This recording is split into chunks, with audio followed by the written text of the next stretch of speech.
ಮೊದಲಿಗೆ ಶಿಬಿರಾರ್ಥಿಗಳಿಂದ ಪ್ರಾರ್ಥನೆ.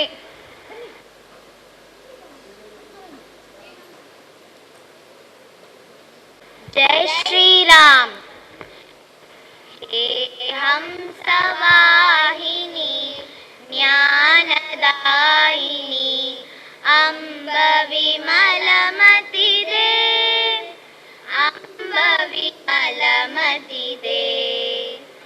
जग सिर मोर बनाए भारत, वह बल विक्रम दे, अम्ब विमलमति दे। वाहिनी ज्ञानदायिनी अम्ब विमलमति दे, अम्ब विमलमति दे। लव कुश ध्रुव प्रहलाद बने हम, मानवता का त्रास करे हम। सीता सावित्री दुर्गा माँ, फिर घर घर भर दे। हे हंसवाहिनी ज्ञानदायिनी अम्ब विमलमति दे, अम्ब विमलमति दे। ನಾರಾಯಣ್ ಕಜೆ, ವ್ಯವಸ್ಥಾಪಕರು, ಕೇಶವ ಶಿಶು ಮಂದಿರ, ಕಿನ್ಯ. ಜೈ ಶ್ರೀರಾಮ್. ಕ್ಷೇತ್ರದ ಆರಾಧ್ಯ ಮಾತೆ ಶ್ರೀ ದುರ್ಗಾ ಪರಮೇಶ್ ಅಮ್ಮನವರನ್ನು ಸ್ಮರಿಸುತ್ತಾ ಹಾಗೂ ಗ್ರಾಮದ ಎಲ್ಲ ದೇವರುಗಳನ್ನು ವಂದಿಸುತ್ತಾ, ನೆರೆದಂಥ ಎಲ್ಲ ಹಿರಿಯರಿಗೆ ತಲೆಬಾಗಿ ನಮಿಸುತ್ತಾ, ದಿನಾಂಕ 1ರಿಂದ ಇವತ್ತು 6ನೇ ತಾರೀಕಿನವರೆಗೆ ಶ್ರೀ ಕ್ಷೇತ್ರದ ವತಿಯಿಂದ ಮತ್ತು ಶಿಶು ಮಂದಿರದ ಸಹಯೋಗದಿಂದ 6 ದಿನಗಳ ಕಾಲ ನಡೆಯುವಂಥ ಈ ಬೇಸಿಗೆ ಶಿಬಿರದ ಸಮಾರೋಪದಲ್ಲಿ ನಾವೆಲ್ಲ ಇದ್ದೇವೆ. ಇಂದಿನ ಸಮಾರಂಭಕ್ಕೆ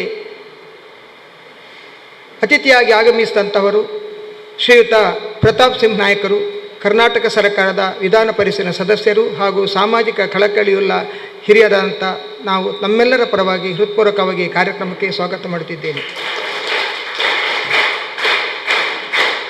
ಹಾಗೆ ನಮ್ಮ ಪೂಜ್ಯರು, ನಮ್ಮ ಶಾರದಾ ಸಮೂಹ ಸಂಸ್ಥೆ ಅಧ್ಯಕ್ಷರು, ನಮ್ಮೆಲ್ಲರ ಮಾರ್ಗದರ್ಶಕರು, ವಿಶ್ವ ಹಿಂದೂ ಪರಿಷತ್ತಿನ ರಾಜ್ಯಾಧ್ಯಕ್ಷರಾಗಿರತಕ್ಕಂಥ MB ಪುರಾಣಿಕರಿದ್ದಾರೆ. ಅವರನ್ನು ಕೂಡ ಈ ಕಾರ್ಯಕ್ರಮಕ್ಕೆ ಬಹಳ ಗೌರವದಿಂದ ನಮ್ಮೆಲ್ಲರ ಪರವಾಗಿ ಸ್ವಾಗತ ಮಾಡುತ್ತೇನೆ.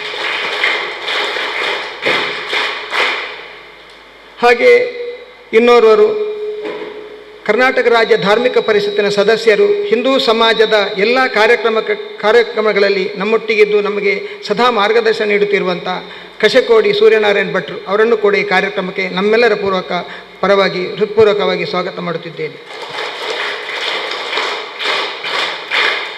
ಹಾಗೆ ವೇದಿಕೆಯಲ್ಲಿದ್ದವರು ಮತ್ತೋರ್ವರು ಉದ್ಯಮಿ, ಮುಂಬಯಿಯಲ್ಲಿ ಉದ್ಯಮಿಯಾಗಿ ಈ ಊರಲ್ಲಿ ಸಾಮಾಜಿಕ ಚಟುವಟಿಕೆಯಲ್ಲಿ ತೊಡಗಿಸಿಕೊಂಡಂಥವರು ಶ್ರೀಯುತ ಭಾಸ್ಕರ್ ಸೆಟ್ ನಾರ್ಲ ಹೊಸಮನೆ. ಇವರು ನಾಡದು 8 ತಾರೀಕಿಗೆ ಶ್ರೀದೇವಿಗೆ ನಮ್ಮ ರಾಜರಸ್ತೆಯ ಬದಿಯಲ್ಲಿ ತಲಪಾಡಿಯಲ್ಲಿ ನಿರ್ಮಿಸುವ ಸುಮಾರು 40 ಲಕ್ಷಕ್ಕೂ ಮಿಕ್ಕಿ ವೆಚ್ಚದಲ್ಲಿ ನಿರ್ಮಿಸುವ ಶ್ರೀದೇವಿಯ ಮಹಾದ್ವಾರದ ನಾಡದು ಆದಿತ್ಯವಾರ ಲೋಕಾರ್ಪಣೆಗೊಂಡು ಗೊಳ್ಳಲಿಕ್ಕಿದೆ. ಅದರ ದಾನಿಗಳಾದಂಥ ನಮ್ಮ ಶಿಶುಮಂದಿರದ ದಾನಿಗಳು ಕೂಡ ಅಂತಹ ಹಿರಿಯರನ್ನು ಈ ಕಾರ್ಯಕ್ರಮ ನಮ್ಮೆಲ್ಲರ ಪರವಾಗಿ ಹೃತ್ಪೂರ್ವಕವಾಗಿ ಸ್ವಾಗತ ಮಾಡುತ್ತಿದ್ದೇನೆ. ಹಾಗೆ ಬೆಳಗಿನಿಂದ ಈವರೆಗೆ ತುಂಬ ತಾಯಂದಿರು ಬಂದಿದ್ದಾರೆ. ಅವರ ಪಾದ ಪೂಜೆ ಇತ್ತು. ಎಲ್ಲ ಮಕ್ಕಳ ತಾಯಂದಿರು ಬಂದಿದ್ದಾರೆ. ಹಾಗೆ ನಮ್ಮ ಹಿತೈಷಿಗಳು ಬಂದಿದ್ದಾರೆ. ಊರಿನ ಎಲ್ಲ ನಮ್ಮ ಹಿರಿಯರು ಬಂದಿದ್ದಾರೆ. ಎಲ್ಲ ಸಂಘ ಸಂಸ್ಥೆಗಳು ಭಾಜಪದ ಧುರೀಣರು ಬಂದಿದ್ದಾರೆ. ಒಬ್ಬೊಬ್ಬರ ಹೆಸರು ಹೇಳುವುದಕ್ಕಿಂತ ಎಲ್ಲರನ್ನು ಒಂದೇ ವಾಕ್ಯದಿಂದ ಸ್ವಾಗತ ಮಾಡುತ್ತೇನೆ. ಮಾತ್ರವಲ್ಲದೆ 6 ದಿನಗಳ ಕಾಲ ಬೇರೆ ಬೇರೆ ಪರಿಸರದಿಂದ ಮಕ್ಕಳು ಬಂದು ಈ ಶಿಬಿರದಲ್ಲಿ ಭಾಗವಹಿಸಿದ್ದಾರೆ. ಮಾತ್ರವಲ್ಲ, ಅದಕ್ಕೆ ಬೇಕಾದಂಥ ಸಂಪನ್ಮೂಲ ವ್ಯಕ್ತಿಗಳು ಬಂದು ಆಯಾಯ ಸಂದರ್ಭಕ್ಕೆ ಬಂದು ಮಕ್ಕಳಿಗೆ ಬೋಧನೆಯನ್ನು ಮಾಡಿದ್ದಾರೆ. ಎಲ್ಲರನ್ನು ಸ್ವಾಗತಿಸುತ್ತಾ ಹಾಗೆ ಮಾಧ್ಯಮದವರನ್ನು ಕೂಡ ಸ್ವಾಗತಿಸುತ್ತಾ ಈ ಸ್ವಾಗತ ಮಾತುಗಳು ನಿಲ್ಲಿಸ್ತೇನೆ. ಧನ್ಯವಾದಗಳು. ಸ್ವಾಗತವನ್ನು ಕೋರಿದ ನಿಮಗೂ ನಮ್ಮ ಸ್ವಾಗತ. ಇನ್ನು ಮುಂದೆ 6 ದಿನಗಳ ಕಾಲ ನಡೆದ ಶಿಬಿರದಲ್ಲಿ ಅನೇಕ ವಿಷಯಗಳನ್ನು ನಮ್ಮ ವಿದ್ಯಾರ್ಥಿಗಳು ಕಲಿತಿದ್ದಾರೆ. ಅದರಲ್ಲಿ ಕೆಲವೊಂದು ಚಟುವಟಿಕೆಗಳನ್ನು ಗಣ್ಯರ ಮುಂದೆ ಇಡಲು ಕೇಳಿಕೊಳ್ಳುತ್ತಾ ಇದ್ದೇನೆ, ಅನುಮತಿಯನ್ನು ಬೇಡುತ್ತಿದ್ದೇನೆ. ಮೊದಲಿಗೆ ಬೆಳಗ್ಗೆ ಎದ್ದ ತಕ್ಷಣ ಹೇಳುವಂತಹ ಶ್ಲೋಕ.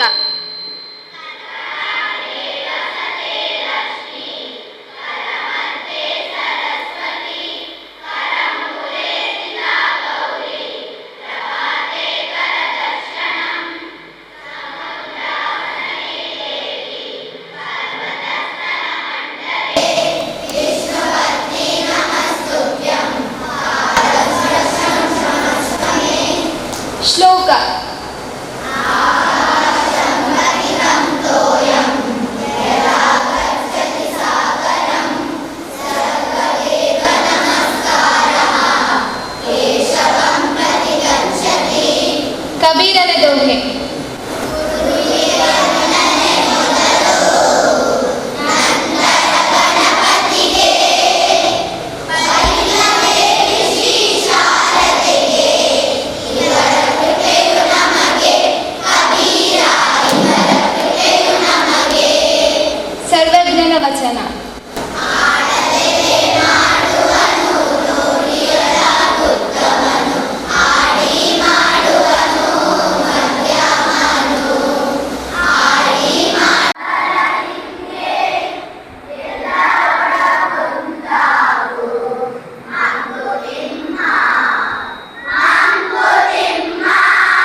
ಈ ಮಕ್ಕಳ ಬೇಸಿಗೆ ಶಿಬಿರವು ದಿನಾಂಕ 1/5/2022 ಆರಂಭಗೊಂಡಿದೆ.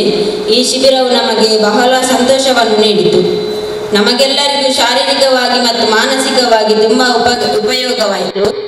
ಪ್ರಾರಂಭಗೊಂಡ ದಿನ ನಮಗೆ ಉದ್ಘಾಟನಾ ಕಾರ್ಯಕ್ರಮ ಇತ್ತು. ಅದರಲ್ಲಿ ಇದ್ದ ಅತಿಥಿಗಳು ನಮಗೆ ಒಳ್ಳೆಯ ಮಾತುಗಳನ್ನು ಹೇಳಿದರು. ಹಾಗೆ ಎರಡನೇ ದಿನ ನಮಗೆ ಯೋಗ ತರಬೇತಿಯನ್ನು ನೀಡಿದರು.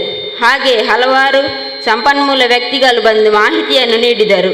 ಹಾಗೆ ನಮಗೆ ಶಿಬಿರ ಗೀತೆ, ಮಂಕುತಿಮ್ಮನ ಕಗ್ಗ, ಸರ್ವಜ್ಞನ ವಚನ, ಶ್ಲೋಕ ಮುಂತಾದವುಗಳನ್ನು ಕಲಿಸಿಕೊಟ್ಟಿದ್ದರು. ಮತ್ತು ಮೂರನೇ ದಿನ ನಮಗೆಲ್ಲರಿಗೂ ಶಿಬಿರದ ವತಿಯಿಂದ ಪ್ರವಾಸವನ್ನು ಏರ್ಪಡಿಸಿದ್ದರು. ಅದರಲ್ಲಿ ಮೊದಲನೆಯದಾಗಿ ಗೋಶಾಲೆಗೆ ನಾವು ಹೋದೆವು. ಮತ್ತು ಮಡ್ಯಾರು ದೇವಸ್ಥಾನಕ್ಕೆ ಹೋದೆವು. ಅನಂತರ ಕೋಟೆ ವಿಷ್ಣುಮೂರ್ತಿ ದೇವಸ್ಥಾನಕ್ಕೆ ಹೋದೆವು. ಅನಂತರ ಸೋಮೇಶ್ವರ ದೇವಸ್ಥಾನಕ್ಕೆ ನಾವು ಹೋದೆವು. ಅಲ್ಲಿಂದ ನಾವು ಮರಳಿ ಶ್ರೀ ದೇವಸ್ಥಾನಕ್ಕೆ ನಾವು ಬಂದೆವು. ಒಂದು ದಿನದ ಪ್ರವಾಸ ನಮಗೆ ಬಹಳ ಖುಷಿಯನ್ನು ನೀಡಿತು. ಹಾಗೆ ನಾಲ್ಕನೇ ದಿನ ಎಂದಿನಂತೆ ಯೋಗ ತರಬೇತಿಯನ್ನು ನೀಡಿದರು. ಮತ್ತು ಭಜನೆ, ಇನ್ನೊಬ್ಬರು ಸಂಪನ್ಮೂಲ ವ್ಯಕ್ತಿಗಳು ಬಂದು ನಮಗೆ ಭಜನೆಯನ್ನು ಹೇಗೆ ಹಾಡಬೇಕು, ಅದರ ತಾಳ ಹೇಗೆ ಹಾಕಬೇಕು ಎಂಬುದರ ಬಗ್ಗೆ ನಮಗೆ ಮಾಹಿತಿಯನ್ನು ಕೊಟ್ಟರು. ಹಾಗೆಯೇ ಹಲವಾರು ಸಂಪನ್ಮೂಲ ವ್ಯಕ್ತಿಗಳು ಬಂದು ಹಲವಾರು ಮಾಹಿತಿಗಳನ್ನು ಕೊಟ್ಟರು. ಐದನೇ ದಿನ ಕೂಡ ಎಂದಿನಂತೆ ಯೋಗ ತರಬೇತಿ ಮತ್ತು ಇನ್ನೊಬ್ಬರು ಸಂಪನ್ಮೂಲ ವ್ಯಕ್ತಿಗಳು ಬಂದು ಕಥೆಗಳನ್ನು ಹೇಳಿಕೊಟ್ಟರು. ಹಲವಾರು ಮಾಹಿತಿಗಳನ್ನು ಕೊಟ್ಟರು. ಇನ್ನೊಬ್ಬರು ಸಂಪನ್ಮೂಲ ವ್ಯಕ್ತಿ ಬಂದು ರಸಪ್ರಶ್ನೆ ಹೇಳಿಕೊಟ್ಟರು. ಹಾಗೆಯೇ ದಿವಸ ನಮಗೆ ಸಂಜೆ ಹೊತ್ತಿನಲ್ಲಿ ಆಟ ಆಡಿಸುತ್ತಿದ್ದರು. ಇವತ್ತು ನಾವು ಶಿಬಿರದ ಕೊನೆ ಹಂತಕ್ಕೆ ನಾವು ಬಂದಿದ್ದೇವೆ. ಈ 6ನೇ ದಿನದ ಶಿಬಿರವು ನಮಗೆ ಎಲ್ಲರಿಗೂ ತುಂಬ ಸಂತೋಷವನ್ನು ನೀಡಿತು. ಹಾಗೆ ಈ 6 ದಿನದಲ್ಲಿ ಮಕ್ಕಳನ್ನು ತುಂಬ ಕಾಳಜಿಯಿಂದ ಮಾತಾಜಿಯವರು ನೋಡಿಕೊಳ್ಳುತ್ತಿದ್ದರು. ಹಾಗೆ ಕೊನೆ ದಿನವಾದ ಇಂದು ನಮ್ಮ ತಾಯಂದಿರಿಗೆ ಪಾದ ಪೂಜೆಯನ್ನು ಏರ್ಪಡಿಸಿದ್ದರು. ಇಷ್ಟರಲ್ಲಿ ನನ್ನ ಪುಟ್ಟ ಅನಿಸಿಕೆಯನ್ನು ಕೊನೆಗೊಳ್ಳುತ್ತೇನೆ. ಜೈ ಹಿಂದ್, ಜೈ ಭಾರತ್. ಇಂದಿನ ಸಭಾ ಕಾರ್ಯಕ್ರಮದಲ್ಲಿ ಉಪಸ್ಥಿತರಾಗಿರುವ ಗಣ್ಯರೇ, ನಿಮಗೆ ನನ್ನ ವಂದನೆಗಳು. ಇಂದು ನಾನು ಶಿಬಿರದ ಬಗ್ಗೆ ನನ್ನ ಅನಿಸಿಕೆಗಳನ್ನು ಹೇಳಲು ಇಚ್ಛಿಸುತ್ತೇನೆ. ಮೊದಲ ದಿನದಿಂದಲೇ ಶಿಬಿರ ಗೀತೆಯೊಂದಿಗೆ ಈ ಕಾರ್ಯಕ್ರಮವು ಮಕ್ಕಳಾದ ನಮಗೆ ಹೊಸ ಹುರುಪಿನೊಂದಿಗೆ ಪ್ರಾರಂಭವಾಯಿತು. ಕಸದಿಂದ ರಸ ಎನ್ನುವಂತೆ ಕರಕುಶಲ ಕಲೆಯನ್ನು ಕಲಿಸಿಕೊಟ್ಟು ಅದರ ಬಗ್ಗೆ ತಿಳುವಳಿಕೆ ಮೂಡುವಂತೆ ಮಾಡಿದ್ದು ತುಂಬ ಕುತೂಹಲಕಾರಿಯಾಯಿತು. ನಾವು ಪೂಜಿಸುವ ಶ್ರೀರಾಮಚಂದ್ರನ ಚರಿತ್ರೆಯನ್ನು ತಿಳಿಸಿ ಜ್ಞಾನದ ಬೆಳಕನ್ನು ಮೂಡುವಂತೆ ಮಾಡಿದ್ದು ಕೂಡ ಅರ್ಥಪೂರ್ಣವಾಗಿತ್ತು. ನಮಗೆ ಆಟೋಟಗಳನ್ನು ಆಯೋಜಿಸಿ ನಾವೆಲ್ಲರೂ ಆನಂದಿಸುವಂತೆ ಮಾಡಿದ ನಿಮಗೆ ನನ್ನ ಪ್ರೀತಿಯ ನಮನಗಳು. ದೇವಸ್ಥಾನಗಳು ಹಾಗೂ ಗೋಶಾಲೆಯನ್ನು ತೋರಿಸಿ ಅದರ ಬಗ್ಗೆ ಅರಿವು ಮೂಡುವಂತೆ ಮಾಡಿದ್ದು ನಮ್ಮಲ್ಲಿ ಭಕ್ತಿಭಾವ ತುಂಬಿಸಿತು. ಸಮಯಕ್ಕೆ ಸರಿಯಾಗಿ ಉಪಹಾರ ಹಾಗೂ ಊಟದ ವ್ಯವಸ್ಥೆಯನ್ನು ಮಾಡಿಕೊಟ್ಟು ನಮ್ಮ ಬಗ್ಗೆ ಕಾಳಜಿ ವಹಿಸಿದ ಮಾತಾಜಿಯವರಿಗೆ ನಾವು ಸದಾ ಋಣಿಯಾಗಿರುತ್ತೇವೆ. ಪ್ರಾಣಿ ಪಕ್ಷಿಗಳ ಬಗ್ಗೆ ದಯ ತೋರಬೇಕೆಂದು ನಮಗೆ ತಿಳಿ ಹೇಳಿದ್ದೀರಿ. ನಮ್ಮಲ್ಲಿ ಧೈರ್ಯ, ಶಿಸ್ತು ಮತ್ತು ನಮ್ಮ ಧರ್ಮ, ನಮ್ಮ ಸಂಸ್ಕೃತಿ ಹೀಗೆ ಹಲವು ಸಂಗತಿಗಳನ್ನು ಅರಿತು ಬಾಳಲು ಸನ್ಮಾರ್ಗದಲ್ಲಿ ನಡೆಯುವಂತೆ ಪ್ರೇರೇಪಿಸಿದಿರಿ. ಭಜನೆ, ಕಬೀರನ ದೋಹೆ, ಮಂಕುತಿಮ್ಮನ ಕಗ್ಗ ತಿಳಿಸಿದ ಮಾತಾಜಿಯವರಿಗೆ ನಾನು ಹೃದಯ ತುಂಬಿ ಗೌರವವನ್ನು ಸಲ್ಲಿಸುತ್ತೇನೆ. ಇಂದಿನ ಶಿಬಿರದಲ್ಲಿ ತಾಯಿಯ ಪಾದ ಪೂಜೆಯನ್ನು ಮಾಡುವ ಸುಂದರವಾದ ಕಾರ್ಯವನ್ನು ಆಯೋಜಿಸಲಾಗಿತ್ತು. ಸೇರಿದ ಎಲ್ಲ ಮಕ್ಕಳು ನಮ್ಮ ಹೆತ್ತ ತಾಯಿಯ ಪಾದ ಪೂಜೆಯನ್ನು ಮಾಡಿ ತಾಯಿಯಂದಿರ ಆಶೀರ್ವಾದವನ್ನು ಪಡೆದು ಧನ್ಯರಾದೆವು. ನನಗೆ ನನ್ನ ಅನಿಸಿಕೆಗಳನ್ನು ಹೇಳಲು ಅವಕಾಶವನ್ನು ಕಲಿಸಿಕೊಟ್ಟಿದ್ದಕ್ಕಾಗಿ ತಮಗೆ ತಲೆಬಾಗಿ ಗೌರವವನ್ನು ಸಲ್ಲಿಸಿ ನನ್ನ 2 ಮಾತುಗಳನ್ನು ಮುಗಿಸುತ್ತೇನೆ. ಜೈ ಹಿಂದ್. ಗೋವನಿತಾಶ್ರಮಕ್ಕೆ ಭೇಟಿ ನೀಡಿ ಗೋಪಾಲಕೃಷ್ಣ ದೇವರ ದರ್ಶನವನ್ನು ಮಾಡಿ ಅಲ್ಲಿನ ಹಿರಿಯರ ಹಿತನುಡಿಗಳನ್ನು ಕೇಳಿ ನಂತರ ಅಲ್ಲಿಯ ದಂಪತಿಗಳು ನಮ್ಮನ್ನು ಒಳ್ಳೆಯ ರೀತಿಯಲ್ಲಿ ಉಪಚರಿಸಿದರು. ನಂತರ ನಾವು ಗೋವುಗಳನ್ನು ವೀಕ್ಷಣೆ ಮಾಡಲು ಹೊರಟೆವು. ಗೋವುಗಳನ್ನು ನೋಡಿ ನಮಗೆ ತುಂಬ ಸಂತೋಷವಾಯಿತು. ಅಲ್ಲಿ ವಿಶ್ವ ಹಿಂದ್ ಪರಿಷತ್ತಿನ ಕಾರ್ಯಕರ್ತರು ಗೋವುಗಳ ಸೇವೆಯನ್ನು ಮಾಡುವುದನ್ನು ನೋಡಿ ನಮಗೂ ಏನಾದರೂ ಗೋವುಗಳಿಗೆ ಸಹಾಯ ಮಾಡುವಂತಹ ಮನೋಭಾವ ಹುಟ್ಟಿತು. ಅದರರ್ಥವಾಗಿ ಇಂದು ಶಿಬಿರಾರ್ಥಿಗಳು ಶಿಬಿರದ ಪರವಾಗಿ ಗೋವುಗಳಿಗೆ ಗೋಗ್ರಾಸಕ್ಕಾಗಿ ನಿಧಿಯನ್ನು ಸಮರ್ಪಣೆಗೊಳಿಸುವ ಯೋಚನೆಯಲ್ಲಿದ್ದೇವೆ. ಹಾಗೂ ನಮಗೆ ಪ್ರವಾಸಕ್ಕೆ ಹೋಗಲು ವಾಹನವನ್ನು ನೀಡಿದ ಶಾರದಾ ಸಂಸ್ಥೆಯ ಅಧ್ಯಕ್ಷರಾದ MB ಪುರಾಣಿಕ್ ಸರ್, ನಿಮಗೆ ಧನ್ಯವಾದಗಳು. ನಿಧಿಯನ್ನು ಸಮರ್ಪಿಸಬೇಕಾಗಿ ಶಿಬಿರಾರ್ಥಿಗಳಲ್ಲಿ ವಿನಂತಿ.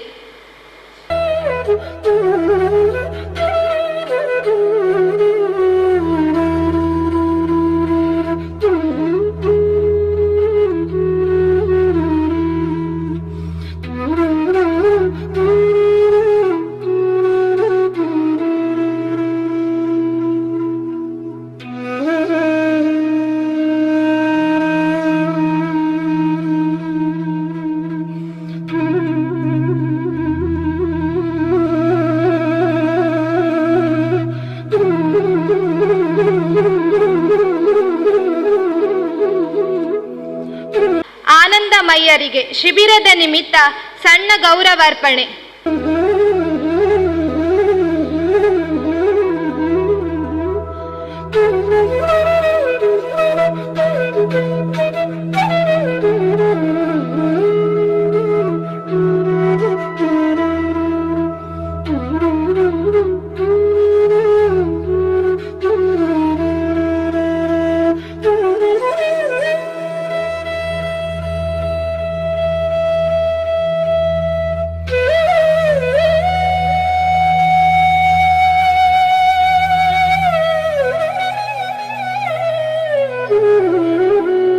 ಗೌರವಾರ್ಪಣೆಯನ್ನು ಸ್ವೀಕರಿಸಿದ ನಿಮಗೆ ಧನ್ಯವಾದಗಳು.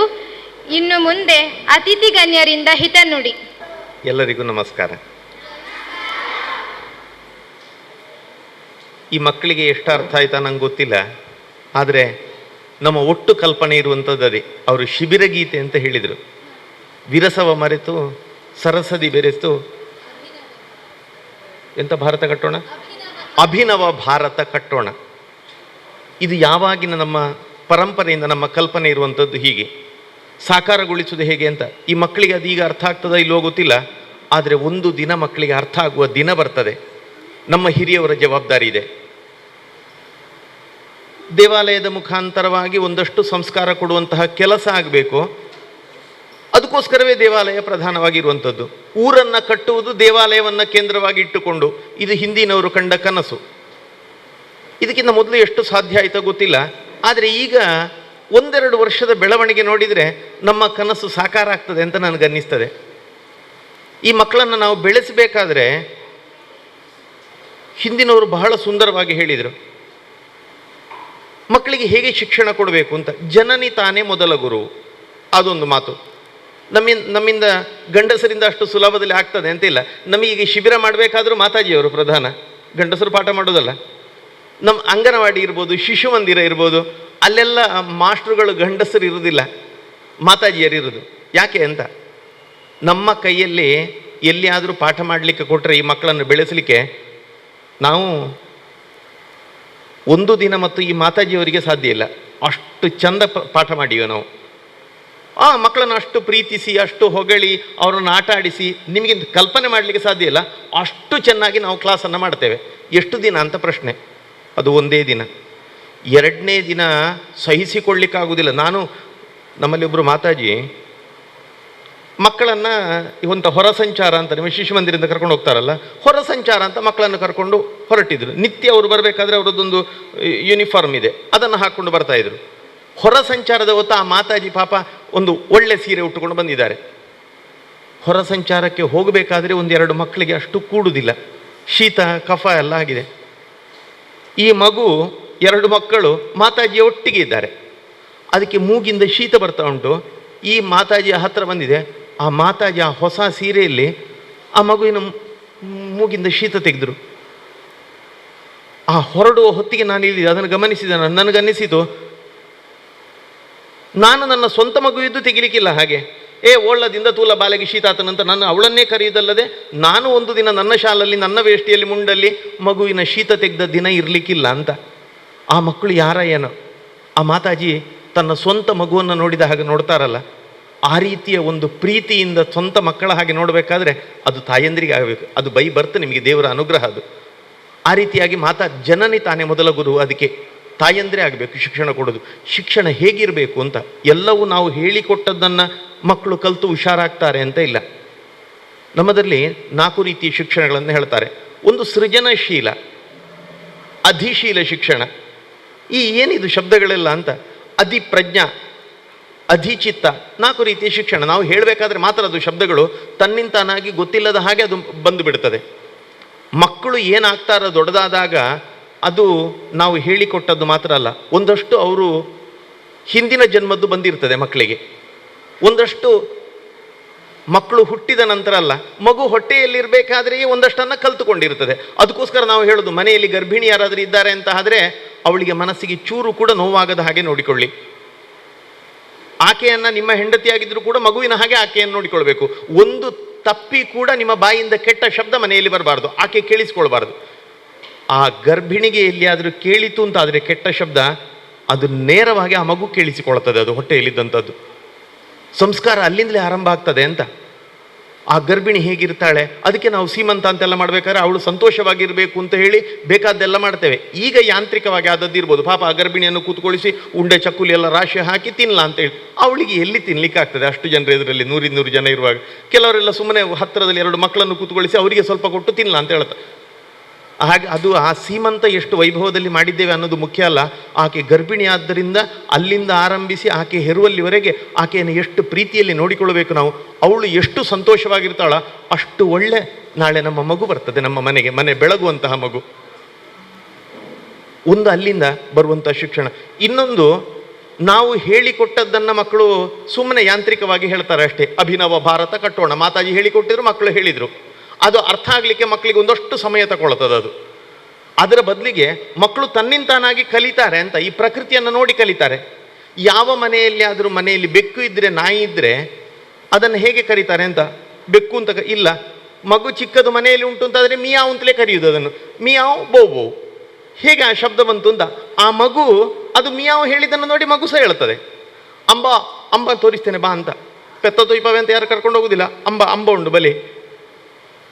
ಆ ಮಗು ಪ್ರಕೃತಿಯಲ್ಲಿ ಯಾವ ಯಾವ ಪ್ರಾಣಿ ಪಕ್ಷಿ ಎಲ್ಲ ಏನೇನು ಮಾಡ್ತದ ಅದೆಲ್ಲವನ್ನು ನೋಡಿ ಆ ಮಗು ಕಲಿತದೆ. ಇದು ನಮ್ಮ ಹತ್ರ ನಮಗೆ ಗೊತ್ತಿರಬೇಕು.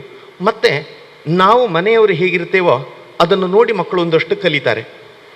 ಆನಂತರ ಶಾಲೆಗೆ ಹೋದ ನಂತರ ಕಲಿಯುವಂಥ ಶಿಕ್ಷಣ ಇದೆಯಲ್ಲ, ಅದು ಒಂದು ಸ್ವಲ್ಪ ಮಾತ್ರ. ಆಚೆ ಗುರುಗಳು ಹೇಳಿಕೊಟ್ಟದನ್ನು ಕಲಿಯುವಂಥದ್ದು ಒಂದು 25% ಇರ್ಬೋದು. ಮತ್ತೆ 25%ನಷ್ಟು ಮಕ್ಕಳು ತಾವೇ ಕಲಿಯುವಂಥದ್ದು. ಮತ್ತು ಅವರ ಜೊತೆಗಿರುವವರು ಯಾರೆಲ್ಲ ಇರ್ತಾರೆ ಅವರನ್ನು ನೋಡಿ ಒಂದಷ್ಟನ್ನು ಕಲಿತುಕೊಳ್ತಾರೆ. ಮತ್ತು ಕೆಲವೆಲ್ಲ ತನ್ನಿಂತಾನಾಗಿ ಅವರು ಜೀವನದಲ್ಲಿ ಅನುಭವ ಬಂದ ಹಾಗೆ ಕಲಿತುಕೊಂಡು ಹೋಗುವಂಥದ್ದು. ಒಬ್ಬ ಮನುಷ್ಯನನ್ನು ರೂಪಿಸಬೇಕು ಅಂತಾದರೆ ಈ ಹಂತ, ಈಗ ಮಕ್ಕಳು ಏನಿದ್ದಾರೆ ಪ್ರೈಮರಿ ಶಾಲೆಯಲ್ಲಿರುವಂತಹ ಸಮಯ ಇದೆಯಲ್ಲ, ಆಗ ಮಕ್ಕಳು ಯಾವ ರೀತಿಯ ಕಲ್ಪನೆ ಇಟ್ಟುಕೊಂಡಿರ್ತಾರ, ನಾವು ಅವರು ಯಾವ ಪರಿಸರದಲ್ಲಿ ಬೆಳೀತಾರ, ಅದೇ ರೀತಿಯಾಗಿ ಅವರ ಭವಿಷ್ಯ ತೀರ್ಮಾನ ಆಗ್ತದೆ. ಯಾರನ್ನು ಕೂಡ ನಾವು ನೆನೆಸ್ಕೊಂಡ್ರೆ ಗೊತ್ತಾಗ್ತದೆ. ಯಾರು ದೊಡ್ಡದಾದ ನಂತರ ಯಾವ ಮಾಸ್ಟರ್ನ ಯಾವ ಟೀಚರನ್ನು ನೆನಪಿಟ್ಟುಕೊಂಡಿದ್ದಾರೆ ಕೇಳಿದರೆ ಅವರಿಗೆ ಪ್ರೈಮರಿ ಶಾಲೆಯಲ್ಲಿ ಯಾರು ಪಾಠ ಮಾಡಿರ್ತಾರೆ ಅವರೇ ಆದರ್ಶ. ಆ ಮಾತಾಜಿ ಹೇಳಿದ್ದೆ, ಆ ಮಾಸ್ಟರ್ ಹೇಳಿದ್ದೇ ಫೈನಲ್.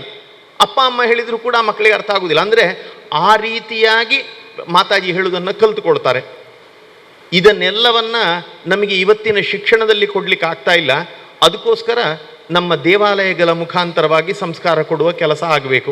ಈ ಮಕ್ಕಳು ರಜೆಯಲ್ಲಿ ಎಲ್ಲಿ ಅಜ್ಜಿಯ ಮನೆಯಲ್ಲೇ ಮಾವನ ಮನೆಯಲ್ಲೇ ತಿರುಗಲಿಕ್ಕೆ ಹೋಗ್ತಿದ್ರೇನೋ ಆ ಮಕ್ಕಳನ್ನೆಲ್ಲ ಒಟ್ಟು ಸೇರಿಸಿ ಈಗ ಒಂದು ವಾರದ ಶಿಕ್ಷಣ ಇಲ್ಲಿ ಕೊಡುವಂಥ ವ್ಯವಸ್ಥೆ ಆಗಿದೆ. ಅದು ಸಹ ಶಾಲೆಯಲ್ಲಿ ಇದ್ದ ಹಾಗೆ ಪುಸ್ತಕ ಸ್ಲೇಟ್ ಹಿಡ್ಕೊಂಡಲ್ಲ, ಅವರಲ್ಲಿ ಏನು ಪ್ರತಿಭೆ ಇದೆ ಅದು ಹೊರಬರಲಿಕ್ಕೆ ನಾವು ಬೇಕಾದಂಥ ಅವಕಾಶವನ್ನು ಮಾಡಿಕೊಟ್ಟದ್ದು ಮಾತ್ರ. ಏನು ಇಲ್ಲಿ ಸಂಸ್ಕಾರ ಶಿಬಿರ ಮಾಡಿದ ಇದು ಉಳಿದ ದೇವಸ್ಥಾನಗಳಿಗೂ ಪ್ರೇರಣೆ ಆಗಲಿ. ಮಕ್ಕಳ ಭವಿಷ್ಯ ತೀರ್ಮಾನ ಮಾಡಲಿಕ್ಕೋಸ್ಕರ ಸಂಸ್ಕಾರ ಕೊಡುವಂಥ ಒಂದಷ್ಟು ದೇವಸ್ಥಾನಗಳಲ್ಲಿ ಈಗ ನಡೀತಾ ಇದೆ.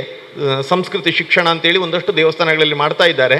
ಇನ್ನೂ ಕೂಡ ಹೆಚ್ಚಿನ ಸಂಖ್ಯೆಯಲ್ಲಿ ಎಲ್ಲ ದೇವಸ್ಥಾನಗಳಲ್ಲಿ ಕೂಡ ಈ ರೀತಿಯಾಗಿ ನಮ್ಮ ಸಂಸ್ಕೃತಿಯನ್ನು ಸಂಸ್ಕಾರವನ್ನು ಕಲಿಸುವಂತಹ ಶಿಬಿರಗಳು ನಡೀತಾ ಬರಲಿ. ಈ ಮಕ್ಕಳ ಭವಿಷ್ಯ ಎಲ್ಲ ಉಜ್ವಲ ಆಗಲಿ. ನಮಗೆ ಇಂತಹ ಸತ್ಕಾರ್ಯಗಳನ್ನು ಮಾಡಿಕೊಂಡು ಬರಲಿಕ್ಕೆ ಇವತ್ತಿನ ಶಿಬಿರ ನಮ್ಮ ಸಮಾಜಕ್ಕೆ ಈ ದೇವಸ್ಥಾನ ತಾಯಿಯ ಅನುಗ್ರಹದಿಂದ ಪ್ರೇರಣೆ ಆಗಲಿ ಅಂತ ಅಪೇಕ್ಷೆ ಪಡ್ತಾ, ನಮ್ಮಲ್ಲಿ ಹಿರಿಯವರೆಲ್ಲ ಇದ್ದಾರೆ, ಅವರು ಇನ್ನು ಮುಂದೆ ಹಿತವಚನಗಳನ್ನು ಅವರು ಹೇಳ್ತಾರೆ. ಏನು ಹೇಳಬೇಕಾ, ಎಲ್ರಿಗೂ ಕೂಡ ಒಳ್ಳೆಯದಾಗಲಿ. ಸಮಾಜ ಅಭಿನವ ಭಾರತ ಕಟ್ಟೋಣ. ಒಳ್ಳೆ ಸಮಾಜವನ್ನು ನಿರ್ಮಾಣ ಮಾಡಲಿಕ್ಕೆ ಇಂಥ ಶಿಬಿರಗಳು ಪೂರಕವಾಗಲಿ ಅಂತ ಅಪೇಕ್ಷೆ ಪಡ್ತಾ ನನ್ನ ಮಾತುಗಳಿಂದ ವಿರಮಿಸ್ತೇನೆ.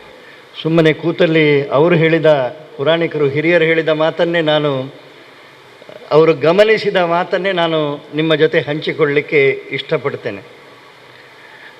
ಆಗ ಹಾಡು ಹೇಳುವಾಗಲಾಗಲಿ ಶ್ಲೋಕಗಳನ್ನು ಹೇಳುವಾಗಲಾಗಲಿ ಮತ್ತು ಈಗ ಕೂತದ್ದನ್ನು ಸಹ ನಾವು ಸ್ವಲ್ಪ ನೋಡಿದರೆ ಈಚೆ ಭಾಗದವರು ಇನ್ನೂ ಸ್ವಲ್ಪ ವ್ಯವಸ್ಥೆಯಲ್ಲಿ ಇದ್ದಾರೆ. ಹಾಗಾಗಿ ಈ ದೇಶದ ಭವಿಷ್ಯ ಬಹಳ ಭದ್ರವಾಗಿದೆ ಅಂಥೇಳಿ ನಾನು ತಿಳ್ಕೊಳ್ತೇನೆ. ಹಾಡು ಹೇಳುವಾಗಲೂ ಕೂಡ ಸ್ವರ ಎಲ್ಲಿಂದ ಗಟ್ಟಿ ಬರ್ತಾ ಇತ್ತು ಅಂಥೇಳಿ ಕೇಳಿದರೆ ಮತ್ತೆ ಪುನಃ ಈ ಭಾಗದಿಂದಲೇ ಹೆಚ್ಚು ಬರ್ತಿತ್ತು. ಇವರು ಕ್ಯಾಮರಾ ಹಿಡ್ಕೊಂಡು ಅಲ್ಲಿಗೆ ಹೋದಾಗ ಕೆಲವರ ಸ್ವರ ಇಲ್ಲಿ ಸ್ವಲ್ಪ ಗಟ್ಟಿ ಆಯಿತು. ಅದು ಸ್ವಭಾವ. ನಾನು ಇವತ್ತು ನಿಂತು ಮಾತನಾಡ್ತಾ ಇದ್ದೇನೆ ಅಂಥೇಳಿ ಆದರೂ ಕೂಡ ಮೊದಲು ನನಗೆ ಕಲಿಸಿದವರು ನನ್ನ ತಾಯಿಯೇ. ಹಾಗಾಗಿ ತಾಯಿಯ ಏನು ಶಿಕ್ಷಣದ ಪಾವಿತ್ರ್ಯತೆ ಅಥವಾ ಮಹತ್ವ ಏನಿದೆ, ಅದು ಒಂದು ಮನೆಯನ್ನು ದೀರ್ಘಕಾಲವಾಗಿ ಒಳ್ಳೆಯ ಸಂಸ್ಕಾರಯುತ ಮನೆಯನ್ನಾಗಿ ಮಾರ್ಪಡುತ್ತದೆ ಅಂತ ಹೇಳುವಂಥದ್ದು ನಮ್ಮೆಲ್ಲರ ಅನುಭವದ ಸತ್ಯ. ಕಶೆಕೋಡಿಯವರು ಹೇಳಿದ ರೀತಿಯಲ್ಲಿಯೇ ಮಕ್ಕಳಲ್ಲಿ ನನಗೆ ನನ್ನ ಬೇಸಿಗೆ ಶಿಬಿರದ ಅನುಭವ ನೆನಪಿಗೆ ಬಂತು. ಎಲ್ಲ ಮಕ್ಕಳಲ್ಲಿಯೂ ದೇವರು ಎರಡು ಸಂಗತಿಗಳಲ್ಲಿ ಯಾವುದೇ ರೀತಿಯ ಹೊಂದಾಣಿಕೆ ಮಾಡೋದಿಲ್ಲ ಅಂತ. ಒಂದು, ಎಲ್ರಿಗೂ ಕೊಡುವಂತಹ ಸಮಯ ಎಷ್ಟು ಅಂಥೇಳಿ ಕೇಳಿದರೆ ದಿನಕ್ಕೆ 24 ಗಂಟೆ. ಅದು ಪ್ರಧಾನಮಂತ್ರಿ ನರೇಂದ್ರ ಮೋದಿಯವರಿಗೂ 24 ಗಂಟೆ, ನಮಗೂ 24 ಗಂಟೆ. ದೇವರು ಆ ವಿಷಯದಲ್ಲಿ ಯಾರಿಗೂ ತಾರತಮ್ಯ ಮಾಡುವುದಿಲ್ಲ. ಈ 24 ಗಂಟೆಯನ್ನು ನಾವು ಹೇಗೆ ಉಪಯೋಗ ಮಾಡ್ತೇವೆ ಅಂತ ಹೇಳುವುದರ ಮೇಲೆ ನಮ್ಮ ಜೀವನದಲ್ಲಿ ಬದಲಾವಣೆ, ಪರಿವರ್ತನೆ, ಸಂಸ್ಕಾರ ಎಲ್ಲವೂ ಸಿಗ್ತದೆ. ಸಾಮಾನ್ಯವಾಗಿ ಹೇಳ್ತಾರೆ, ಸಾಮಾನ್ಯ ಅಸಾಮಾನ್ಯ ಯಾವಾಗ ಆಗ್ತಾನೆ ಅಂತೇಳಿ ಹೇಳಿದರೆ, ಒಮ್ಮೆ ಮಕ್ಕಳೇ ಒಂದು ಸಣ್ಣ ಆಟ, ಎಲ್ಲರೂ ಒಮ್ಮೆ ಅವರ ಬಲಗೈಯನ್ನೊಮ್ಮೆ ಮೇಲೆತ್ತೀರಾ? ಯಾವುದು ಬಲಕೈ? ಸರಿ, ಇನ್ನೂ ಸ್ವಲ್ಪ ಮೇಲೆತ್ತಿ, ಸ್ವಲ್ಪ ಕೆಳಗಿಳಿಸಿ. ಈಗ ಎಡಗೈ ಒಮ್ಮೆ ಬ್ಯಾಲೆನ್ಸ್ ಆಗಲಿ ಅಂತೇಳಿ ಒಂದೇ ಕೈಯಲ್ಲಿ ಯಾಕೆ ಮಾಡೋದು? ಎಡಗೈ ಓ ಕೈಯವು ಇನ್ನೂ ಸ್ವಲ್ಪ ಮೇಲೆತ್ತಿ, ಕೂತ್ಕೊಳ್ಳಿ, ಕೈ ಕೆಳಗೆ ಮಾಡಿ, ಕೈ ಕೆಳಗೆ ಮಾಡಿ. ಮಕ್ಕಳು ಕೂತ್ಕೊಳ್ಳಿ. ಸುಮ್ಮನೆ ಮಕ್ಕಳಿಗೆ ಎಷ್ಟು ಅರ್ಥ ಆಗ್ತದೋ ಗೊತ್ತಿಲ್ಲ, ಆದರೆ ಮೇಲೆ ಕೂತ ತಾಯಂದಿರು ಅಥವಾ ಹಿರಿಯರು, ಸಜ್ಜನರು ಒಮ್ಮೆ ಮನಸ್ಸಿನಲ್ಲಿ ಆಲೋಚನೆ ಮಾಡಿಕೊಳ್ಳಿ. ಸಾಮಾನ್ಯ ಅಸಾಮಾನ್ಯ ಆಗುವುದು ಯಾವಾಗ ಅಂಥೇಳಿ ಕೇಳಿದರೆ, ಕೈ ಎತ್ತಿ ಅಂತ ಹೇಳಿದ ತಕ್ಷಣ ನಾನು ನಿಮ್ಮಲ್ಲಿ ಅದನ್ನು ಮಾಡಿಸಲಿಲ್ಲ, ನಾನಾದರೂ ಕೈ ಎತ್ತಿ ಹೇಳಿದ ತಕ್ಷಣ ಏನೋ ಇವರು ನಿಂತು ಮಾತಾಡ್ತಾ ಇದ್ದಾರೆ, ಏನೋ ಹೇಳಿದರು, ಸ್ವಲ್ಪ ದೂರದಿಂದ ಬಂದಿದ್ದಾರೆ, ಬೇಕು ಅಂತೇಳಿ ಆದರೆ ಸ್ವಲ್ಪ MLC ಬೇರೆ, ಹಾಗಾಗಿ ಅವರು ಹೇಳಿದ್ದಕ್ಕೆ ಒಮ್ಮೆ ಕೈ ಎತ್ತುವ ಅಂತ ಹೇಳುವ ರೀತಿಯಲ್ಲಿ ಎತ್ತುತ್ತೇವೆ. ಆದರೆ ನಮ್ಮ ಶಕ್ತಿ ಅಷ್ಟೇ ಅಲ್ಲ. ಇನ್ನೂ ಸ್ವಲ್ಪ ಅಂತೇಳಿ ಹೇಳಿದಾಗ ಸಾಮಾನ್ಯ ಅಸಾಮಾನ್ಯ, ಆರ್ಡಿನರಿ ಎಕ್ಸ್ಟ್ರಾ ಆರ್ಡಿನರಿ ಆಗೋದು ಯಾವಾಗ ಅಂಥೇಳಿ ಕೇಳಿದರೆ, ಆರ್ಡಿನರಿ ಪ್ರಯತ್ನದಿಂದ ಎಕ್ಸ್ಟ್ರಾ ಆರ್ಡಿನರಿ ಪ್ರಯತ್ನ ಯಾರು ಮಾಡ್ತಾರೆ ಅವರು ಅಸಾಮಾನ್ಯರಾಗ್ತಾರೆ. ಈ ಮಕ್ಕಳಲ್ಲಿಯೂ ದೇವರು ಇನ್ನೊಂದು ವಿಷಯದಲ್ಲಿ ಕೊರತೆ ಮಾಡಲಿಲ್ಲ. ಯಾವುದು ಅಂತೇಳಿ ಕೇಳಿದರೆ, ಒಳಗಿರುವಂತಹ ಶಕ್ತಿ. ಈ ಬೇಸಿಗೆ ಶಿಬಿರ ಆಗಲಿ ಯಾವುದೇ ಆಗಲಿ, ಅದನ್ನು ಮಾಡುವುದರ ಉದ್ದೇಶ ಏನು ಅಂಥೇಳಿ ಕೇಳಿದರೆ, ಶಿಕ್ಷಣದ ಉದ್ದೇಶವೇ ವಿವೇಕಾನಂದರು ಹೇಳುವ ರೀತಿಯಲ್ಲಿ ನಮ್ಮೊಳಗಿನ ಶಕ್ತಿಯ ಪರಿಚಯವನ್ನು ಮಾಡಿಕೊಡುವಂಥದ್ದು. ಎಲ್ಲ ಮಕ್ಕಳಲ್ಲಿಯೂ ಒಂದಲ್ಲ ಒಂದು ರೀತಿಯ ಶಕ್ತಿ ಇದ್ದೇ ಇದೆ. ಅದನ್ನು ಗುರುತಿಸಿ ಬೆಳೆಸುವಂತಹ ಪ್ರಯತ್ನ ನಾವು ಮಾಡಿದಾಗ ಆ ಮಕ್ಕಳ ಆ ಶಕ್ತಿಗೆ ಪೋಷಣೆ ಕೊಟ್ಟಾಗೆ ಆಗ್ತದೆ. ನಾನೇ ಒಳ್ಳೆಯ ಯಕ್ಷಗಾನ ಆಗ್ತಾ ಇದ್ದರೆ ಆ ಕುಣಿತ, ಆ ವೈಭವ ಎಲ್ಲ ನೋಡುವಾಗ ನಾನು ಸಣ್ಣವನಿರುವಾಗ ಬೇಸಿಗೆ ಶಿಬಿರದಲ್ಲಿ ನಾವು ಸಹ ಬೆಡ್ಶೀಟನ್ನು, ಯಾಕಂದರೆ ಆವಾಗ ವೇಷಭೂಷಣದ ಪ್ರಶ್ನೆ ಇಲ್ಲ, ಬೆಡ್ಶೀಟನ್ನಾದರೂ ಕಟ್ಟಿ ಕುಣಿಲಿಕ್ಕೆ ಹೋಗ್ತಿದ್ದೆವು. ಆ ದಿಗಣ ಹಾಕುವಾಗ ಒಂದು ಸರ್ತಿ ಹಾಕುವಾಗ ಬಿದ್ದೆ. ಎದುರು ಕೂತವರೆಲ್ಲ ನಕ್ಕರು. ಅಲ್ಲಿಗೆ ನನ್ನ ಪ್ರಯತ್ನ ಬಿಡ್ತೇನೋ ಅಥವಾ ನನ್ನಲ್ಲಿರುವಂತಹ ಆ ಆಸೆಯನ್ನು, ನನ್ನಲ್ಲಿರುವಂತಹ ಸುಪ್ತ ಶಕ್ತಿಯನ್ನು ಮತ್ತೆ ಪುನಃ ಎದ್ದು ನಾನು ಪ್ರಯತ್ನ ಮಾಡ್ತೇನೋ ಅಂತ ಹೇಳುವಂಥದ್ದು ಬಹಳ ಮುಖ್ಯ. ನಾವೆಲ್ಲ ಭಾಷಣ ಮಾಡಿದವರು ಅಥವಾ ಮಾಡುವವರು ಈಗ ಮಕ್ಕಳು ಹೇಗೆ ಇಲ್ಲಿ ಬಂದು ಭಾಷಣವನ್ನು ಪ್ರಾರಂಭ ಮಾಡಿದರೋ ಅನುಭವ ಹೇಳುವ ಹೆಸರಲ್ಲಿ ನಾವು ಕೂಡ ಹಾಗೇ ಪ್ರಾರಂಭ ಮಾಡಿದವರು. ಶಾಲೆಯಲ್ಲಿ ನನ್ನನ್ನು ಕರೆದು ಅಂತರ್ಶಾಲೆಯ ಭಾಷಣ ಸ್ಪರ್ಧೆ ನೀನು ಮಾತಾಡಬೇಕು ಅಂತೇಳಿ ಹೇಳಿದಾಗ ಸಹಜವಾಗಿ ನಾನು ಒಪ್ಪಿಕೊಂಡು ನಾನು ಭಾಷಣ ಮಾಡುವುದಕ್ಕೆ, ಈಗ ನೀವು ಹೇಗೆ ತಯಾರು ಮಾಡಿದ್ದೀರಿ ಅದೇ ರೀತಿಯಲ್ಲಿ ಅಕ್ಕನ ಹತ್ರವೋ ಅಣ್ಣನ ಹತ್ರವೋ ಅಥವಾ ನನ್ನ ಮನಸ್ಸಿನ ಭಾವನೆಗಳನ್ನೆಲ್ಲ ಒಟ್ಟಿಗೆ ಸೇರಿಸಿ ಒಂದು ಭಾಷಣ ಬರೆದೆ. ನನ್ನ ತರಗತಿಯ ಅಧ್ಯಾಪಕರು ಹೇಳಿದರು, ಬರೆದದ್ದನ್ನು ಓದಿದರೆ ಅದಕ್ಕೆ ಅಷ್ಟು ಮಾರ್ಕು ಸಿಗುವುದಿಲ್ಲ, ಭಾಷಣ ಮಾಡುವಾಗ ನೇರವಾಗಿ ಸಭೆಯನ್ನು ನೋಡಿ ಕಣ್ಣಿಗೆ ಕಣ್ಣು ಕೊಟ್ಟು ಭಾಷಣ ಮಾಡಬೇಕು, ಆವಾಗ ಅದರ ಪರಿಣಾಮ ಹೆಚ್ಚಿಗೆ ಅಂತೇಳಿ ಹೇಳಿದರು. ಏನು ಮಾಡೋದು, ಅದಕ್ಕೋಸ್ಕರ ಬರೆದ ಭಾಷಣವನ್ನು ಬಾಯಿಪಾಠ ಮಾಡಿದೆ. ಸಾಮಾನ್ಯವಾಗಿ ಹೇಳ್ತಾರೆ ಭಾಷಣದಲ್ಲಿ ಒಂದೆರಡು ಸಂಸ್ಕೃತ ಶ್ಲೋಕಗಳು ಏನಾದರೂ ಒಂದು ಹಾಕಿದರೆ ಆ ಭಾಷಣ ಹೆಚ್ಚು ಪರಿಣಾಮ ಆಗ್ತದೆ ಅಂಥೇಳಿ.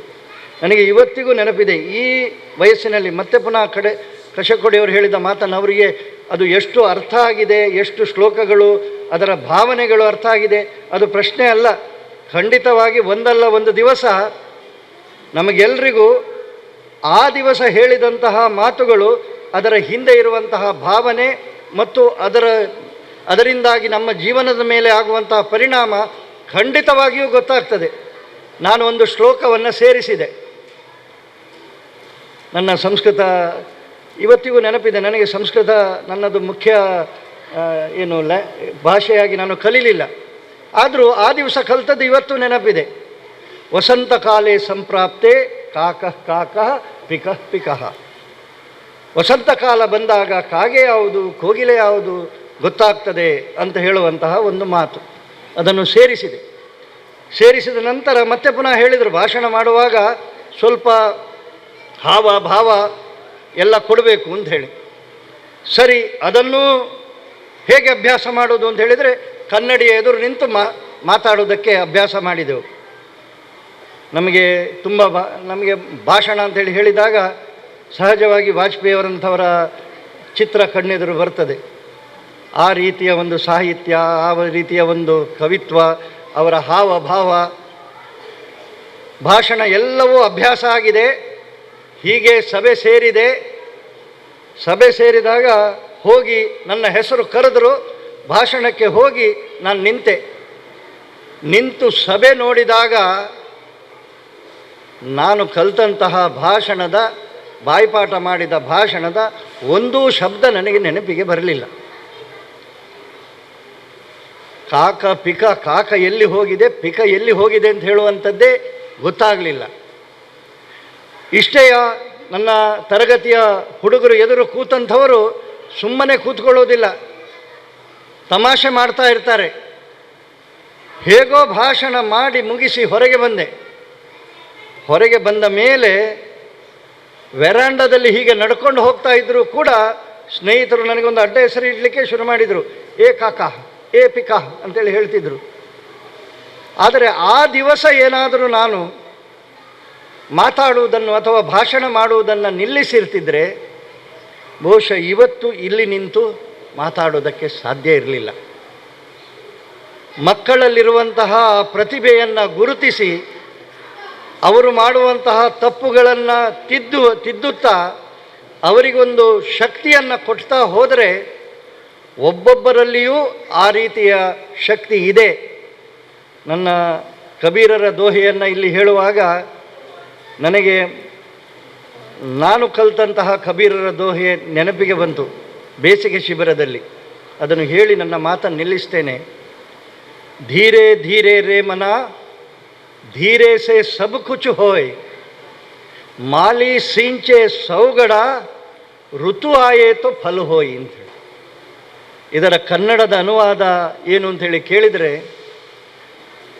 ಅದೊಂದು ಭಜನೆಯ ಹಾಡಿದೆ ಅಲ್ಲ, ಸಾವಧಾನದಿ ಇರು ಮನವೇ ಅಂಥೇಳಿ. ಮನಸ್ಸೇ ತಾಳ್ಮೆ ತೆಕೋ, ಸಮಾಧಾನ ತೆಕೋ.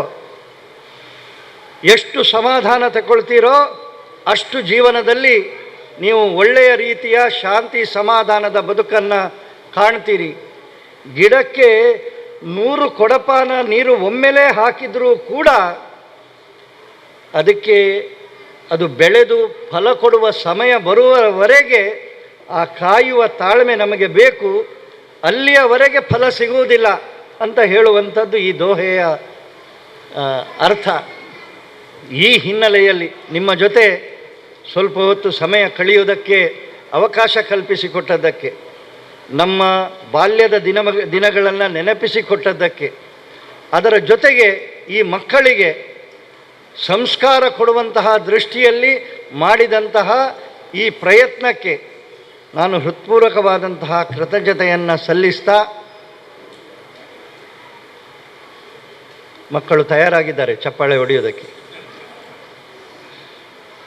ಸಂಸ್ಕಾರ ಕೊಡುವಂಥದ್ದು ಕೂಡ ಅದೇ ರೀತಿಯಲ್ಲಿ. ಆ ಚಪ್ಪಾಳೆಯಲ್ಲಿಯೂ ಒಂದು ಲಯಬದ್ಧತೆಯನ್ನು ಅಥವಾ ತಾಳವನ್ನು ಅಭ್ಯಾಸ ಮಾಡಿದರೆ ಅದೂ ಕೂಡ ಜೀವನದ ಒಂದು ಸರಿಯಾದ ದಿಕ್ಕಿನಲ್ಲಿ ಹೋಗುವಂತಹ ತಾಳಗಳಾಗ್ತದೆ ಅಂತೇಳಿ ಹೇಳ್ತಾ, ದೇವಸ್ಥಾನಕ್ಕೆ ಹೋದಾಗ ಮಕ್ಕಳ ಕೈಯಲ್ಲಿ ಯಾವ ರೀತಿಯಲ್ಲಿ ಆ ಡಬ್ಬಿಗೆ ಹಣವನ್ನು ಹಾಕಿಸಿ ಒಂದು ಸಣ್ಣ ಮಟ್ಟಿನಲ್ಲಿ ಕೊಡಬೇಕು ಅಂತ ಹೇಳುವಂತಹ ಸಂಸ್ಕಾರವನ್ನು ನಾವು ಕೊಡ್ತೇವೆ.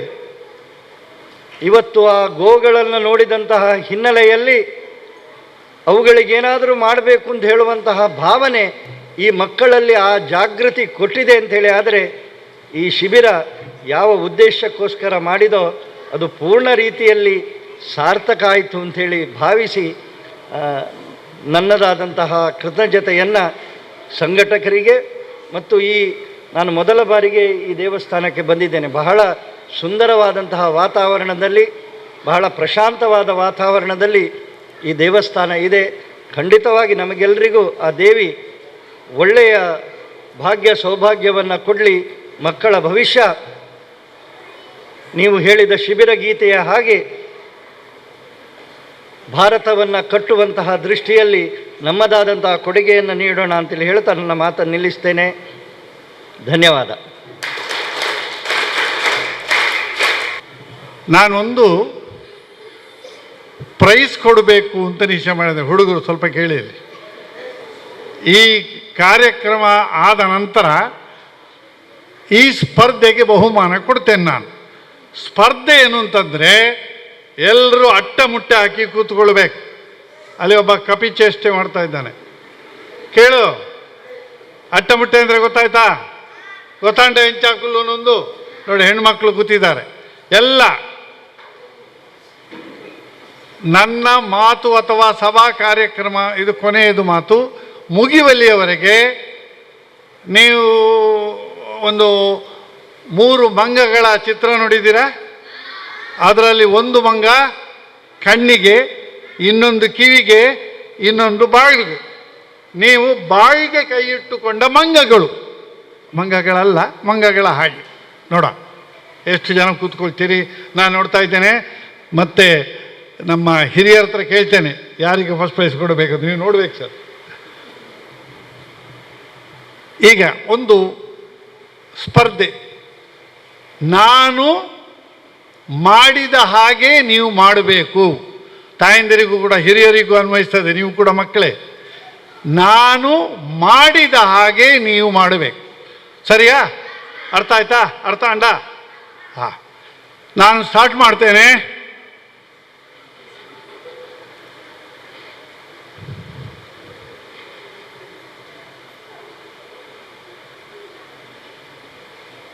ಈಗ ನಾನು ಹೇಳಿದ ಹಾಗೆ ಮಾಡಬೇಕು, ಮಾಡಿದ ಹಾಗೆ ಅಲ್ಲ. ನಾನು ಹೇಳಿದ ಹಾಗೆ ಮಾಡಬೇಕು. ಎಡ ಕೈಯನ್ನು ಮೇಲೆ ಎತ್ತಿ. ಎಡಕೈ, ನಾನು ತಪ್ಪಿದ್ದೀನಿ ನೋಡಿ. ಎಡಕೈಯನ್ನು ಕೆಳಗಿಡಿ. ಬಲ ಕೈಯಿಂದ ಮೂಗನ್ನು ಮುಚ್ಚಿ, ಮೂಗನ್ನು ಹಿಡೀರಿ ಬಲ ಕೈಯಿಂದ. ಆಯ್ತು. ಬಲ ಕಣ್ಣನ್ನು ಮುಚ್ಚಿ, ಬಲ ಕಣ್ಣನ್ನು ಮುಚ್ಚಿ. ಇನ್ನೊಂದು ಹೇಳ್ತೇನೆ, ಬಲ ಕೈಯಿಂದ ಕಾಲಿಗೆ ಹೊಡೆಯಿರಿ. ಈಗ ನೋಡಿ, ಯಾರು ನಾನು ಹೇಳಿದ್ದನ್ನು ಕೇಳದೆ ನಾನು ಮಾಡಿದ್ದನ್ನು ನೀವು ಮಾಡಿದ್ದೀರಿ. ಸುರಿಗೆ ನಾನು ಕಾಲಿಗೆ ಹೊಡೆಯಿರಿ ಅಂತ ಹೇಳಿದಾಗ ತಲೆ ಕೈ ಹಾಕಿದ್ರಿ. ಎಷ್ಟು ಜನ ಕೈ ಎತ್ತಿ ಸತ್ಯ ಹೇಳಬೇಕು. ಎಷ್ಟು ಜನ ಕೈ ನಾವು ತಪ್ಪು ಮಾಡಿದ್ದೇವೆ ಮೊದಲೇ? ಓಕೆ, ಇರಲಿ. ಇದರ ಉದ್ದೇಶ ಮುಖ್ಯವಾಗಿ ತಾಯಂದಿರು ಕೇಳಬೇಕು. ನಮ್ಮ ಮಕ್ಕಳು ನಾವು ಹೇಳಿದ ಹಾಗೆ ಮಾಡುವುದಿಲ್ಲ. ಮಕ್ಕಳು ನಾವು ಹೇಳಿದ್ದನ್ನು ಕಡಿಮೆ ಕೇಳ್ತಾರೆ, ನಾವು ಮಾಡಿದ ಹಾಗೆ ಮಾಡ್ತಾರೆ. ಸರಿಯಾ? ನಾವೀಗ ತಪ್ಪು ಮಾಡಿದ್ದೇವೆ. ನಾನು ಬಲ ಕೈಯಿಂದ ತೊಡೆಗೆ ಹೊಡೆಯಿರಿ ಅಂತ ಹೇಳಿದರೆ ನಾನು ಮಾಡಿದ ಹಾಗೆ ಮಾಡಿದರೆ ಮಂಡೆಗೆ ಸುತ್ತಾಕಿದ್ದೀರಿ. ನಾವು ಮಾಡ್ತೇವೆ, ಹಿರಿಯರು ಮಾಡ್ತೇವೆ. ಇದರ ಅರ್ಥ ಏನು ಅಂತಂದರೆ, ಮಕ್ಕಳು, ಇವತ್ತಿನ ಮಕ್ಕಳು ಚೆನ್ನಾಗಿರಬೇಕು ಅಂತೇಳಿ ಆದರೆ ನಾವು ಹಿರಿಯರು, ತಂದೆ ತಾಯಿಗಳು, ಮನೆಯಲ್ಲಿರ್ತಕ್ಕಂಥ ಅಣ್ಣ ತಮ್ಮ, ಸಮಾಜದ ಹಿರಿಯರೆಲ್ಲ, ಅಧ್ಯಾಪಕರು ನಾವು ಚೆನ್ನಾಗಿ ನೋಡಿಕೊಂಡ್ರೆ ಈ ಮಕ್ಕಳು ಚೆನ್ನಾಗಿ ಮೇಲೆ ಬರ್ತಾರೆ. ಈಗ ನಮ್ಮ ಹಿರಿಯರು ಚೆನ್ನಾಗಿ ವಿಷಯ ಹೇಳಿದರು. 6 ದಿವಸದ ಒಂದು ಶಿಬಿರವನ್ನು ಸಂಘಟನೆ ಮಾಡುವುದು ಅಷ್ಟು ಸುಲಭ ಅಲ್ಲ. ಕನಿಷ್ಠ ಪಕ್ಷ ನಮ್ಮ ನಾರಾಯಣ ಮಿಶ್ರ ಅಂತವರಿಗೆ ಒಂದು 2 ತಿಂಗಳಿನ ಸಿದ್ಧತೆ ಇದು. ಹೇಳೋದು ಭಾಳ ಸುಲಭ. ಮನೆ ಮನೆಗೆ ಸಂಪರ್ಕ ಮಾಡಬೇಕು, ಹೇಳಬೇಕು ನಿಮ್ಮ ಮಕ್ಕಳನ್ನು ಕಳಿಸಿ, ಇಜ್ಜಿ ಕಡೆಬಿಡ್ರಾಪ್ ಇಜ್ಜಿ ಎಂಕಲ್ನ ನೂಲ ಮದ್ಬಂಡು ಎಂಕಲ್ನ ಇಲ್ಲೋಕ್ಕೆಲ್ಲುಂಡು ಎಲ್ಲ ಅಜ್ಜಿನ ಸಾವುಂಡು ಏನಾದರೂ ಹೇಳ್ತಾರೆ, ತಪ್ಪಿಸ್ತಾರೆ. ಮಕ್ಕಳನ್ನು ಕಳಲಿಕ್ಕೆ ಮಕ್ಕಳು ತಯಾರಿರುವುದಿಲ್ಲ. ಅವರನ್ನು ಒತ್ತಾಯ ಮಾಡಬೇಕು, ಮನವರಿಕೆ ಮಾಡಬೇಕು. ಈ ಥರದ ಶಿಬಿರದಿಂದ ಮಕ್ಕಳಿಗೆ ಏನು ಲಾಭ ಆಗ್ತದೆ ಎನ್ನುವುದನ್ನು ನಮ್ಮ ಮಾತಾ ಭಗಿನಿಯರು ಹೇಳಿಕೊಟ್ಟಿದ್ದಾರೆ. ನಾನು ಒಬ್ಬ ಶಿಕ್ಷಕ, ಶಿಕ್ಷಣ ಸಂಸ್ಥೆಗಳನ್ನು ನಡೆಸ್ತೇನೆ. ಒಂದು ಮಾತನ್ನು ಹೇಳ್ತೇನೆ ಹಿರಿಯರ ಎಲ್ಲರ ಸಮ್ಮುಖದಲ್ಲಿ, ಅಧ್ಯಾಪಕರುಗಳಲ್ಲಿ ಕಾಲೇಜು ಪ್ರೊಫೆಸರಿಗೆ ಹೆಚ್ಚು ಸಂಬಳ ಕೊಡಬಾರ್ದು. ಹೈಯೆಸ್ಟ್ ಸ್ಯಾಲ್ರಿ ಪ್ರೀ ಪ್ರೈಮರಿ ಕೆಲಸವರಿಗೆ ಕೊಡಬೇಕು. KG ಕ್ಲಾಸಿನ ಮಕ್ಕಳ ಟೀಚರ್ಸ್ ಇದ್ದಾರಲ್ಲ, ಅವರಿಗೆ ಪ್ರೊಫೆಸರ್ಗಿಂತ ಹೆಚ್ಚು PhD ಮಾಡಿದವರಿಗಿಂತ ನಾನು ನೋಡಿದ್ದೆ. ಇದು ನನ್ನ ಅನುಭವ. ಬಹಳ ಕಷ್ಟ ಚಿಕ್ಕ ಮಕ್ಕಳನ್ನು ಅವರ ಒಂದು ಶಿಸ್ತಿನ ಚೌಕಟ್ಟಿನಲ್ಲಿ ಇರಲಿಕ್ಕೆ. ಈಗ ಹೇಳಿದರು, ನಾಯಕರು ಹೇಳಿದರು, ನಾನು ಅವ್ರ ಹತ್ರ ಹೇಳಿದೆ, ನೀವು ನೋಡಿ ಮುಂದುಗಡೆ ಇದು ಎಡಬದಿ, ಅದು ಬಲಬದಿ, ಇವರಲ್ಲಿಯ ವ್ಯತ್ಯಾಸ ಏನು ಅಂತೇಳಿದರೆ, ಯಾಕೆಂದರೆ ಹೆಣ್ಣು ಮಕ್ಕಳಿಗೆ ಮನೆಯಲ್ಲಿ ಪ್ರತಿ ದಿವಸ ಕೂಡ ತಾಯಿ ಬೈತಾಳೆ. ಒಬ್ಬ ಹುಡುಗ, ಅಣ್ಣ ತಂಗಿ ಜಗಳ ಮಾಡ್ತಾರೆ. ಜಗಳ ಮಾಡುವಾಗ ತಾಯಿ ಯಾರ ಪರವಾಗಿ ಮಾತಾಡ್ತಾಳೆ? ಈ ದೇಗ ಆಣ್ಲೊಟ್ಟು ಗೊಬ್ಬರ ಬೈದಿ, ಈ ದೇಗ ಆಯನೊಟ್ಟು ಲಾಗಿನಿ. ಹೆಣ್ಣು ಮಕ್ಕಳಿಗೆ ಜೋರು ಮಾಡೋದು, ಅವ್ರ ಮಕ್ಕಳಲ್ವಾ? ಗಂಡು ಮಕ್ಕಳನ್ನು ನೀವು ಹೆತ್ತು ಹೊತ್ತು ಸಾಕಿದಷ್ಟೇ ಹೆಣ್ಣು ಮಕ್ಕಳಿಲ್ವಾ? ನಾನು ಇವತ್ತು ಕೂಡ ಹೇಳ್ತೇನೆ, ನನ್ನ ಅನುಭವ, ತಂದೆ ತಾಯಿಯನ್ನು, ಹಿರಿಯರನ್ನು ಅವರ ವೃದ್ಧಾಪ್ಯದಲ್ಲಿ, ಅವರ ಸಂಕಟದ ಸಂದರ್ಭದಲ್ಲಿ ಗಂಡು ಮಕ್ಕಳು ನೋಡ್ಕೊಳ್ಳೋದಿಲ್ಲ, ಹೆಣ್ಣು ಮಕ್ಕಳು ನೋಡ್ತಾರೆ. ತಾಯಿಯನ್ನು ನೋಡ್ಕೊಳ್ಳುವಂಥದ್ದು ಯಾಕೆ ಅಂತಂದರೆ, ಪ್ರಕೃತಿ ಸಹಜವಾಗಿ ಹೆಣ್ಣು ಮಕ್ಕಳಿಗೆ ಈ ಮಾತೃತ್ವವನ್ನು, ತಾಯಿಯ ಗುಣವನ್ನು ಭಗವಂತ ಕೊಟ್ಟಿದ್ದಾನೆ. ಅದನ್ನು ಸ್ವಲ್ಪ ಶೇಪಿಗೆ ತರುವಂಥದ್ದು ಮಾತ್ರ. ಇವತ್ತು ನಿಮ್ಮ ಅನುಭವವನ್ನು ನೀವು ಹೇಳಿದಿರಿ. 6 ದಿವಸದ ಶಿಬಿರದಲ್ಲಿ ನಾನೀಗ ಫಸ್ಟ್ ಪ್ರೈಸ್ ಕೊಡುವಂಥವ ಬಾಯಿ ಬಿಡಲೇ ಇಲ್ಲ. ನೀನು ಫಸ್ಟ್ ಪ್ರೈಸ್ ಹೇಳು. 3ನೇವ ಕುತ್ತಿಗೆಗೆ ಹಗ್ಗ ಹಾಕೊಂಡಿದ್ದೀಯಲ್ಲ ಅವ ದೇವರ ದಯದಲ್ಲಿ ಅವನು ಬಾಯಿ ಬಿಡಲೇ ಇಲ್ಲ. ಸೋಮೂನ ಎಲ್ಲರೂ ಹಾಡ್ತಾಯಿದ್ರು. ನೀನು ಇನ್ಸಲ್ಟ್ ಮಾಡೋದಲ್ಲ ಮಗ, ಫಸ್ಟ್ ಪ್ರೈಸ್ ಕೊಡೋದು ನಿಮಗೆ. ಎಲ್ಲರೂ ನೀವು ಹಾಡು ಹೇಳ್ತಾ ಇದ್ದರೆ ಅವರು ಭಕ್ತಿಯಿಂದ ಕೂತಿದ್ದಾನೆ, ಬಾಯಿ ಬಿಡಲೇ ಇಲ್ಲ ಅಲ್ಲ. ಹಾಡಿದ್ಯಾ? ಏನೂ ಇಲ್ಲ. ಆದ್ದರಿಂದ ಕೂತ್ಕೊಂಡು ನಿನಗೆ ಫಸ್ಟ್ ಪ್ರೈಸ್. ನಾನು ದುಡ್ಡು ಕೊಡ್ತೇನೆ, ಇದು ಗೋಕಾಣಿಕೆ ಹಾಕಲಿಕ್ಕೆ, ಮನೆಗೆ ಕೊಂಡೋಗ್ಲಿಕ್ಕೆ, ಚಾಕ್ಲೇಟ್ ತಿನ್ನಲಿಕ್ಕಲ್ಲ. ಬಾ ಇಲ್ವಾ? ನಿನ್ನ ಹೆಸರೇನು? ಬಾ. ಹಾಂ, ಅಭೀಶ್. ಬಾ ಬಾ ಅಭೀಶ್ ಬಾ. ಇಲ್ವಾ ಪ್ರೀತಿ ಇಲ್ವಾ? ಶಬಾಸ್ ಕಿರಿ, ನಿನಗೆ ಒಳ್ಳೆಯದಕ್ಕೆ 50 ರೂಪಾಯಿ ಕೊಟ್ಟಿದ್ದೇನೆ, ಮನೆಗೆ ಕೊಡೋಗಬೇಡ, ಅಲ್ಲಿ ಗೋವಿನ ಕಾಣಿಕೆ ಕೊಡಿ. ನಾನಿಷ್ಟು ಮಾತ್ರ ಹೇಳ್ತೇನೆ, ಈ ಶಿಬಿರದ 6 ದಿನಗಳಲ್ಲಿ ನಿಮಗೆ ತುಂಬ ಅನುಭವ ಆಗಿದೆ. ನಿಮ್ಮ ತಾಯಿಗೆ ಹೇಳಿಕೊಡಿ, ಅಣ್ಣನಿಗೆ ತಂಗಿಗೆ ಹೇಳಿಕೊಡಿ. ಈ ಸರ್ವಜ್ಞನ ವಚನ, ಶುಭಾಷಿತ, ಕರಾಗ್ರೆ ವಸತಿ ಲಕ್ಷ್ಮಿ, ನಿಮ್ಮ ಪ್ರಾತಃ ಕಾಲದ ದೇವರ ಸ್ಮರಣೆಗಳು, ಇದು ಶಾಲೆಗಳಲ್ಲಿ ಸಿಗುವುದಿಲ್ಲ, ನಿಮ್ಮ ನಿತ್ಯ ಶಾಲೆಯ ಪಾಠದಲ್ಲಿ ಇರುವುದಿಲ್ಲ. ಈ ಶಿಬಿರದಲ್ಲಿ ಬಹಳಷ್ಟು ಈ ಮಾತಾಜಿಯವರು ನಮ್ಮ ಹಿರಿಯರೆಲ್ಲ ಪ್ರಯತ್ನಪಟ್ಟು ಮಾಡಿಕೊಟ್ಟಿದ್ದಾರೆ. ಒಳ್ಳೆಯ ಊಟ ಇತ್ತು, ಹೌದಾ ಇಲ್ವಾ? ಊಟ ಹೇಗಿತ್ತು? ಯಾರೊಬ್ಬರು ಕೂಡ ಊಟದ ಬಗ್ಗೆ ಮಾತಾಡಲಿಲ್ಲ. ಯಾಕೆಂದರೆ ಅಡುಗೆ ಪಾಕದವರಿಗೆ ಇಲ್ಲಿ ಸನ್ಮಾನ ಮಾಡಿದ್ದು ಒಳ್ಳೆ ರೀತಿಯಲ್ಲಿ ಅದು ಹೇಳೋದಿಲ್ಲ ನೀವು. ಒಳ್ಳೆಯ ಬೆಳಿಗ್ಗೆ ಟಿಫನ್, ಮಧ್ಯಾಹ್ನ ಊಟ, ಸಾಯಂಕಾಲ ಕಾಫಿ ತಿಂಡಿ ಎಲ್ಲ ಸಿಕ್ಕಿತಾ ಇಲ್ವಾ? ಮನೆಯಲ್ಲಿ ಅಮ್ಮ ಮಾಡಲಿಕ್ಕೆ ಸಾಧ್ಯ ಇಲ್ಲ.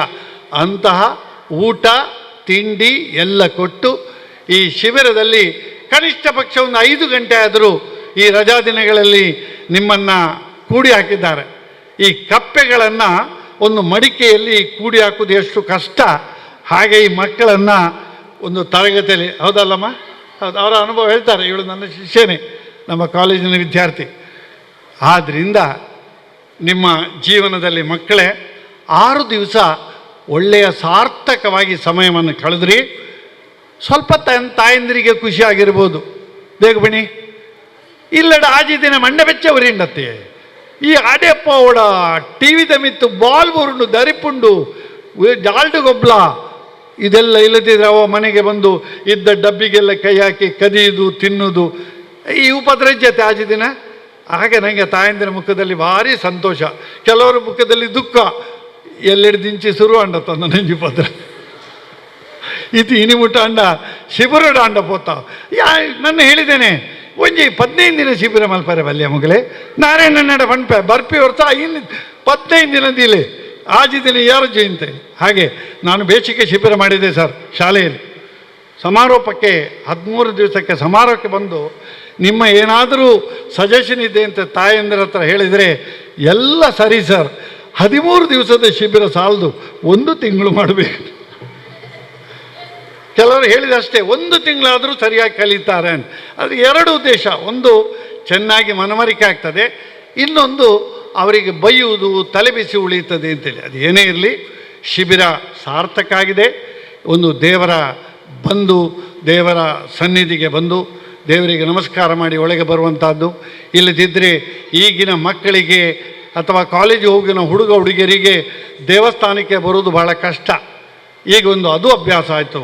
ನಿಮ್ಮ ಜೀವನ, ಮುಂದಿನ ಜೀವನ ಈ ಶಿಬಿರದಲ್ಲಿ ಏನೆಲ್ಲ ನೀವು ವಿಷಯವನ್ನು ಕಲಿತುಕೊಂಡಿದ್ದೀರಿ ಅದನ್ನು ಮನನ ಮಾಡಿಕೊಂಡು ನಿತ್ಯ ಅದನ್ನು ಅಭ್ಯಾಸ ಮಾಡಬೇಕು.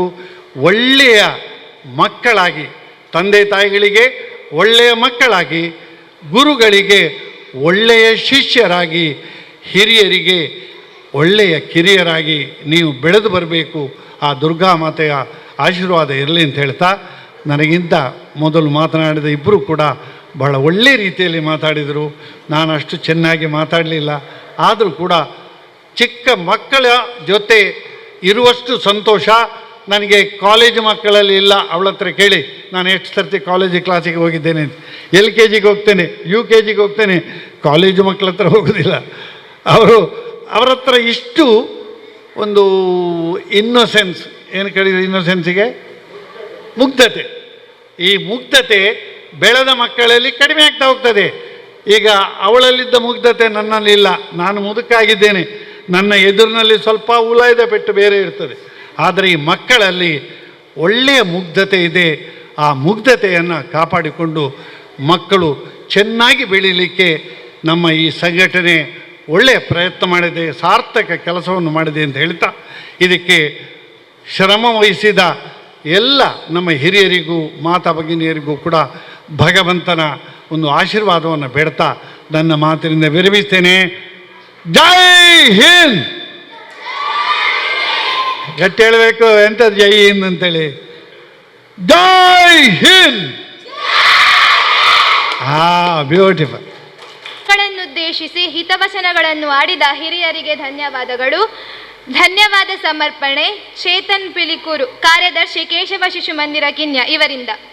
ಬೇಸಿಗೆ ಶಿಬಿರದ ಸಮಾರೋಪ ಸಮಾರಂಭದಲ್ಲಿ ವೇದಿಕೆಯಲ್ಲಿ ಹಿತನುಡಿಗಳನ್ನಾಡಿದ ನಮ್ಮ ವಿಧಾನ ಪರಿಷತ್ ಸದಸ್ಯರಾದ ಪ್ರತಾಪ್ ಸಿಂಗ್ ನಾಯಕ್ ಇವರಿಗೆ ಕೇಶವ ಶಿಶು ಮಂದಿರ ಹಾಗೂ ವ್ಯವಸ್ಥಾಪನಾ ಸಮಿತಿ ಇದರ ಪರವಾಗಿ ವಂದನೆಗಳನ್ನು ಅರ್ಪಿಸ್ತಾ ಇದ್ದೇನೆ. ಅದರಂತೆ ಶಾರದಾ ಸಮೂಹ ಸಂಸ್ಥೆಗಳ ಅಧ್ಯಕ್ಷರಾದ ಪ್ರೊಫೆಸರ್ MB ಪುರಾಣಿಕ್ ಇವರಿಗೂ ಶಿಶು ಮಂದಿರ ಹಾಗೂ ವ್ಯವಸ್ಥಾಪನಾ ಸಮಿತಿ ಇದರ ಪರವಾಗಿ ಧನ್ಯವಾದಗಳನ್ನು ಅರ್ಪಿಸ್ತಾ ಇದ್ದೇನೆ. ಅದರಂತೆ ಕಶಕೋಡಿ ಸೂರ್ಯನಾರಾಯಣ್ ಭಟ್ ಇವರಿಗೂ ಧಾರ್ಮಿಕ ಪರಿಷತ್ ಸದಸ್ಯರು ಇವರಿಗೂ ಶಿಶು ಮಂದಿರ ಹಾಗೂ ವ್ಯವಸ್ಥಾಪನಾ ಸಮಿತಿ ಇದರ ಪರವಾಗಿ ವಂದನೆಗಳನ್ನು ಅರ್ಪಿಸ್ತಾ ಇದ್ದೇನೆ. ಅದರಂತೆ ಭಾಸ್ಕರ ಶೆಟ್ಟಿ ನಾರ್ಲಾ ಉದ್ಯಮಿ ಮುಂಬೈ ಇವರಿಗೂ ಶಿಶು ಮಂದಿರದ ಪರವಾಗಿ ವಂದನೆಗಳನ್ನು ಅರ್ಪಿಸ್ತಾ ಇದ್ದೇನೆ. ಶಿಬಿರದಲ್ಲಿ ಮಕ್ಕಳಿಗೆ ಅಗತ್ಯ ವಿಷಯಗಳನ್ನು ಬೋಧಿಸಿದ ಎಲ್ಲ ಸಂಪನ್ಮೂಲ ವ್ಯಕ್ತಿಗಳಿಗೂ ಶಿಶು ಮಂದಿರದ ಪರವಾಗಿ ಧನ್ಯವಾದಗಳನ್ನು ಅರ್ಪಿಸ್ತಾ ಇದ್ದೇನೆ. ಶಿಬಿರಕ್ಕೆ ಸಭಾಂಗಣ, ಭೋಜನ, ಉಪಹಾರ ಒದಗಿಸಿಕೊಟ್ಟ ಕ್ಷೇತ್ರದ ವ್ಯವಸ್ಥಾಪನಾ ಸಮಿತಿಯ ಎಲ್ಲ ಪದಾಧಿಕಾರಿಗಳಿಗೂ ವಂದನೆಗಳನ್ನು ಅರ್ಪಿಸ್ತಾ ಇದ್ದೇನೆ. ಇದಕ್ಕೆ ಸಹಕರಿಸಿದ ವೇಣುಗೋಪಾಲ್ ತಲಪಾಡಿ, ಆನಂದಮಯ್ಯ ಹಾಗೂ ಇತರರಿಗೂ ವಂದನೆಗಳನ್ನು ಅರ್ಪಿಸ್ತಾ ಇದ್ದೇನೆ. ಅಭಿನಂದನೆಯನ್ನು ಸ್ವೀಕರಿಸಿದ ಆನಂದಮಯ್ಯ ಇವರಿಗೂ ಧನ್ಯವಾದಗಳನ್ನು ಅರ್ಪಿಸ್ತಾ ಇದ್ದೇನೆ. ಮಕ್ಕಳ ಪ್ರವಾಸಕ್ಕೆ ಬಸ್ಸನ್ನು ಒದಗಿಸಿದ ಶಾರದಾ ಸಮೂಹ ಸಂಸ್ಥೆಯ ಅಧ್ಯಕ್ಷರಾದ ಪ್ರೊಫೆಸರ್ MB ಪುರಾಣಿಕ್ ಹಾಗೂ ಆಡಳಿತ ಮಂಡಳಿಗೂ ವಂದನೆಗಳನ್ನು ಅರ್ಪಿಸ್ತಾ ಇದ್ದೇನೆ. ಉಪಾವಿಷ ಸರ್ವೇ ಭವಂತು ಸುಖಿನಃ ಸರ್ವೇ ಸಂತು ನಿರಾಮಯಾಃ ಸರ್ವೇ ಭದ್ರಾಣಿ ಪಶ್ಯಂತು ಮಾ ಕಶ್ಚಿತ್ ದುಃಖ ಭಾಗ್